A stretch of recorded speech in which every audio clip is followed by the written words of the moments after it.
आज हम साइलेबल्स उर्दू में सीखने वाले हैं। साइलेबल्स, ये साइलेबल जो है वो एक हुर्फ का एक ऐसा हिस्सा जो एक ही आवाज़ में प्रोनाउंस किया जाता है, उससे एक ही आवाज़ निकलती है। जैसे बुक, इसका एक ही साइलेबल है क्योंकि ये एक बार में हमने कह दिया।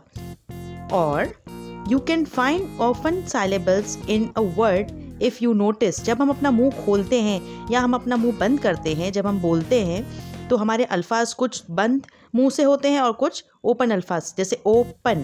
तो इससे हमने क्या किया, मुंह अपना खोला भी और बंद भी किया।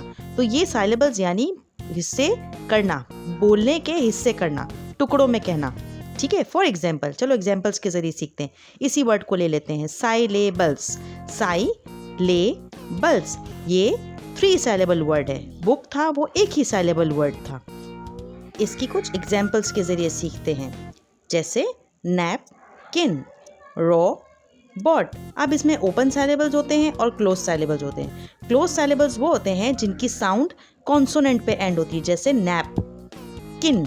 ठीक है, बीच में वोवेल की साउंड आती है और एंडिंग जो है उसकी कॉन्सोनेंट की साउंड पर होती है। साउंड की बात हो रही है, स्पेलिंग की बात नहीं हो रही है। जैसे रो बॉट, तो लिखा हुआ तो रो है RO, लेकिन हम जब उसके साथ कहते हैं तो वो कॉन्सोनेंट हो जाता है। देखें रो, तो जो ओ होता है वो उसकी वोवेल की साउंड आ रही है। तो जब वोवेल की साउंड पे एंड होगा वर्ड तो वो ओपन साइलेबल कहलाएगा, और अगर कॉन्सोनेंट की साउंड पे होगा तो वो क्लोज साइलेबल कहलाएगा।